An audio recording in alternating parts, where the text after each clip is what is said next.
23/8/2024 प्रातः मुरली। ओम शांति। बाप दादा मधुबन। मीठे बच्चे, दुख हरता सुख करता बाप को याद करो तो तुम्हारे सब दुख दूर हो जाएंगे, अंतमति सो गति हो जाएगी। बाप ने तुम बच्चों को चलते फिरते याद में रहने का डायरेक्शन क्यों दिया है? क्योंकि याद से ही जन्म जन्मांतर के पापों का बोझ उतरेगा, याद से ही आत्मा सतो प्रधान बनेगी। अभी से बाप को याद में रहने का अभ्यास होगा तो अंत समय में एक बाप की याद में रह सकेंगे। अंत के लिए ही गायन है, अंतकाल जो स्त्री सिमरे। और चौथी पॉइंट है, बाप को याद करने से 21 जन्मों का सुख सामने आ जाता है। बाप जैसी मीठी मीठी मीठी चीज़ दुनिया में कोई नहीं, इसलिए बाप का डायरेक्शन है, बच्चे चलते फिरते मुझे याद करो। ओम शांति। किसकी याद में बैठे हो? एक है प्यारे से प्यारा संबंध एक के साथ, तो सबको दुखों से छुड़ाने वाला बाप बच्चों को देखते हैं तो सब पाप कटते जाते हैं, आत्मा सत्व प्रधान तरफ जा रही है। दुख तो अथाह है, न गाते भी हैं, दुख हरता सुख करता।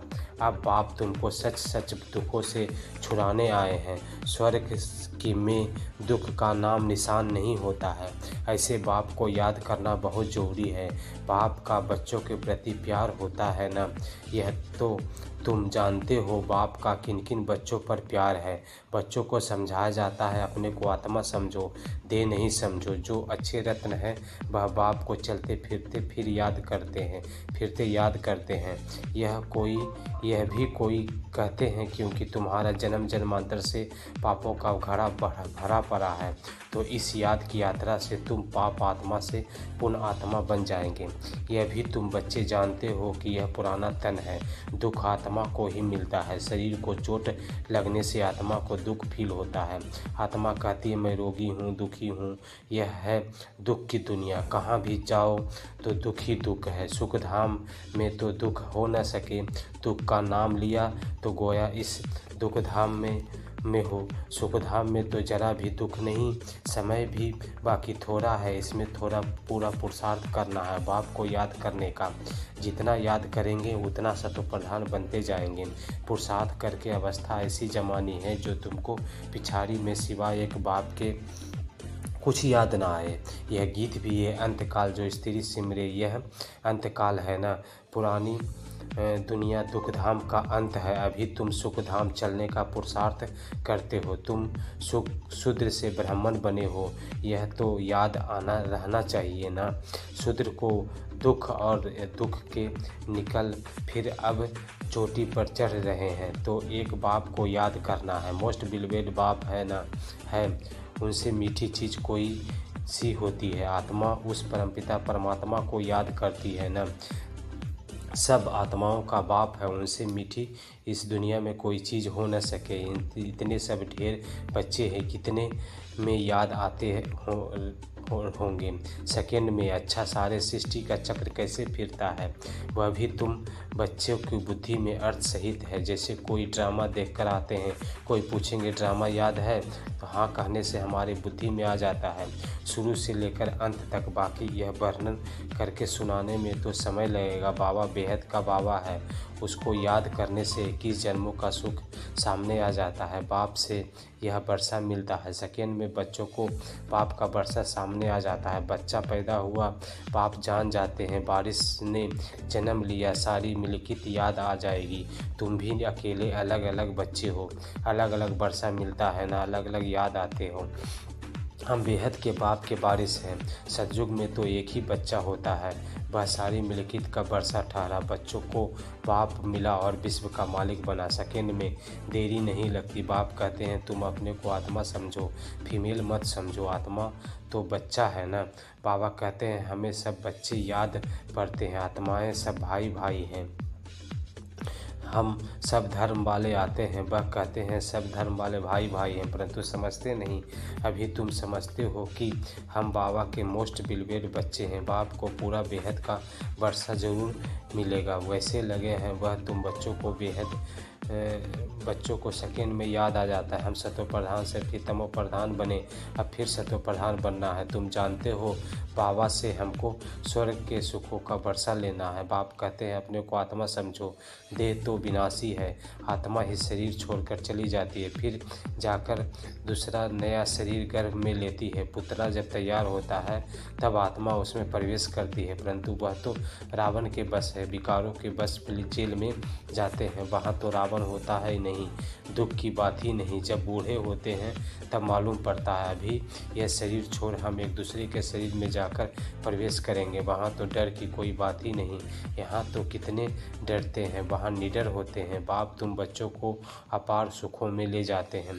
सतयुग में अपार सुख है, कलयुग में अपार दुख है, इसलिए इसे कहते हैं दुखधाम। बाप तो कोई तकलीफ नहीं देते हैं, भल गृहस्थ व्यवहार में रहो, बच्चों को संभालो, फिर बाप को याद करो। गुरु गोसाई सबको छोड़ो, मैं तो गुरुओं से भी बड़ा हूँ ना, वह सब मेरी रचना, सिवाय मेरे और कोई से पतित पावन नहीं बनेंगे। क्या ब्रह्मा विष्णु शंकर को पति पावन कहेंगे? नहीं, देवताओं को भी नहीं कह सकते सिवाय मेरे। अभी तुम बच्चे गंगा को पतित पावनी कहेंगे। यह पानी की नदियाँ तो सदैव बहती है, गंगा ब्रह्मपुत्र आदि भी तो चली जाती है, इसमें तो स्नान करते ही रहते हैं। बरसात पड़ती है तो फ्लड आ जाती है, यह भी दुख है ना, अथाह दुख है। बाढ़ में देखो तो कितने मनुष्य मर गए। सतयुग में दुख की बात ही नहीं, जानवरों को भी दुख नहीं होता है, उनसे भी अकाले मृत्यु नहीं होते। यह ड्रामा तो ऐसे बना हुआ है, भक्ति में आते हैं बाबा, आप जब आएंगे तो हम आपके ही बनेंगे। आते हो न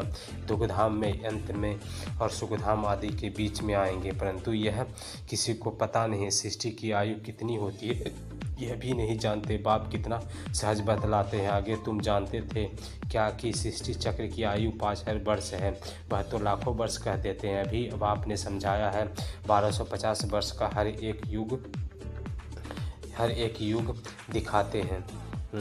स्वास्तिका में 4 भाग होते दिखाते हैं और चावल का जरा भी कहते हैं, और स्वास्तिका में चावल के 4 भाग दिखाते हैं, जरा भी फर्क नहीं होता। विवेक भी कहता है एक्यूरेट हिसाब होना चाहिए। पूरी में चावल का हांडा चढ़ाते हैं तो 4 हिस्से में आपे ही हो जाती है, ऐसी युक्ति बनाई हुई है। वहाँ चावल बहुत खाते हैं, जगन्नाथ वहाँ कहो व श्रीनाथ कहो, बात एक ही है, दोनों को ही काले दिखाते हैं। श्रीनाथ के मंदिर में घी के भंडार होते हैं, सब घी की तली हुई अच्छी अच्छी चीज़ें मिलती है।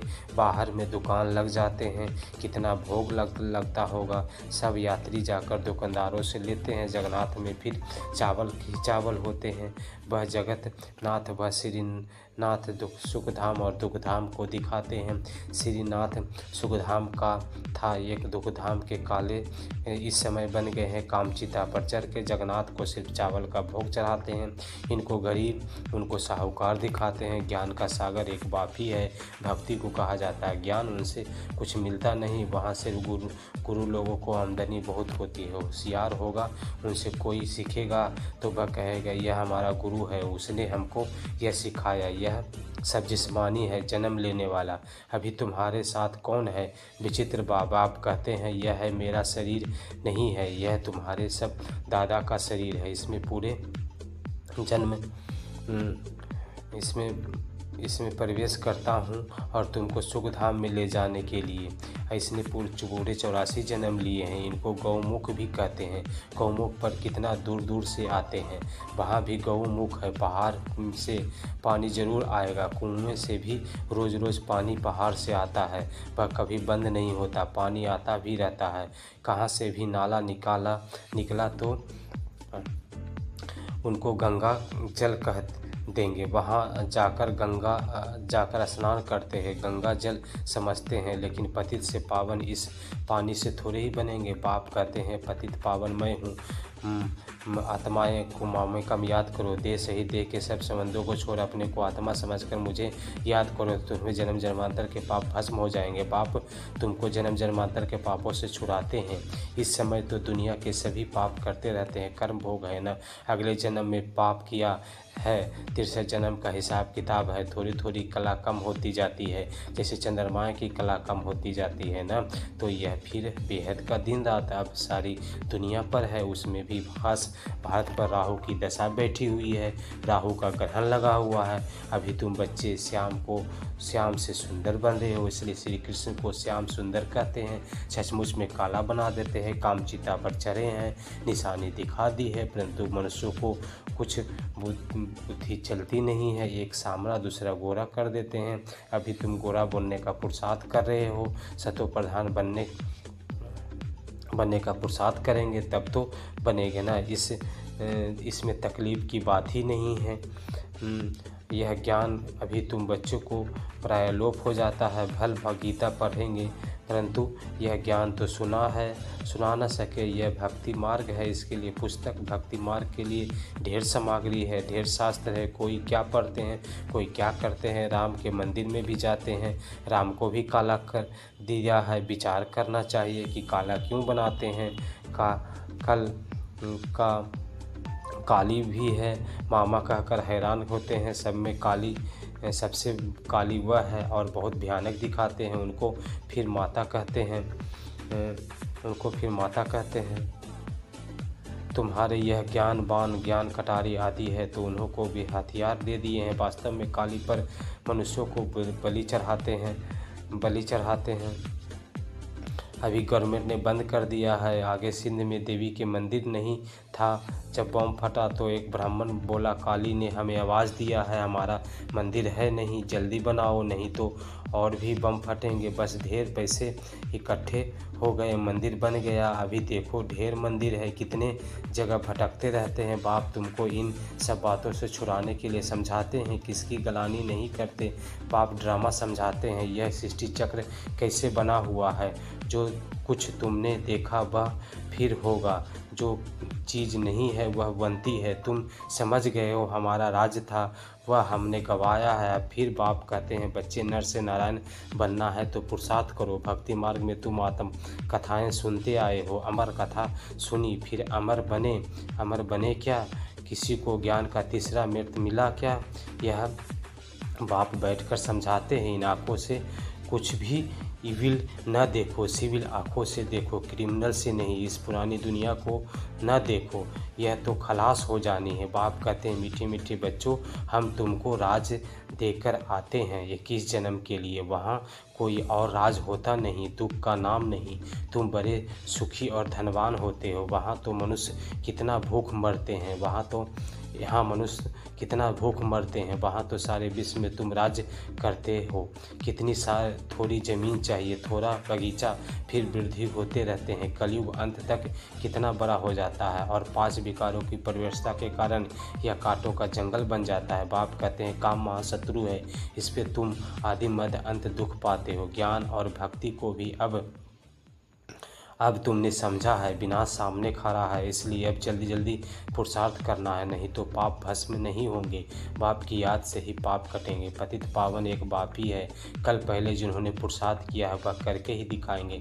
ठंडे मत बनो, सिवाय एक बाप के और कोई को याद न करो।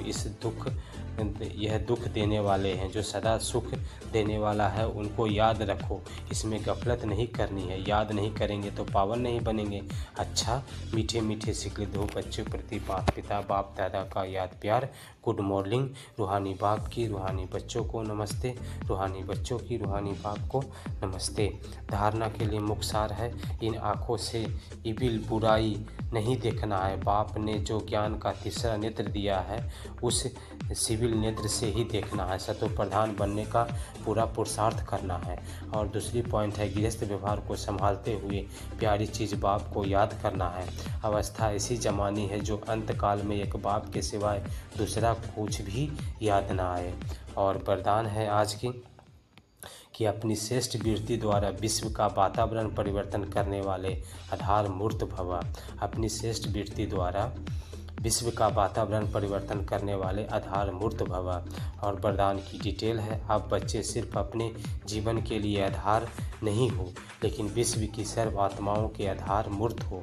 आपकी श्रेष्ठ वीरता ही विश्व का वातावरण परिवर्तन हो रहा है। आपकी श्रेष्ठ दृष्टि से विश्व का वातावरण परिवर्तन हो रहा है। आपकी पवित्र दृष्टि से विश्व की आत्माएं और प्रकृति दोनों पवित्र बन रही है। दृष्टि से सृष्टि बदल रही है। आपके श्रेष्ठ कर्मों से श्रेष्ठाचारी दुनिया बन रही है। अभी जब बाप इतनी बड़ी जिम्मेवारी के ताजधारी बनते हो तब भविष्य के ताज तख्त मिलता रहता है। और आज का स्लोगन है, सर्वशक्तिमान बाप को अपना साथी बना लो तो कोई भी विघ्न आपको रोक नहीं सकता। सर्वशक्तिमान बाप का आज का स्लोगन है, सर्वशक्तिमान बाप को अपना साथी बना लो तो कोई भी विघ्न आपको रोक नहीं सकता। Om Shanti. Thanks for watching video. Like share and subscribe BK Amardeep channel. Om Shanti, Om Shanti, Om Shanti.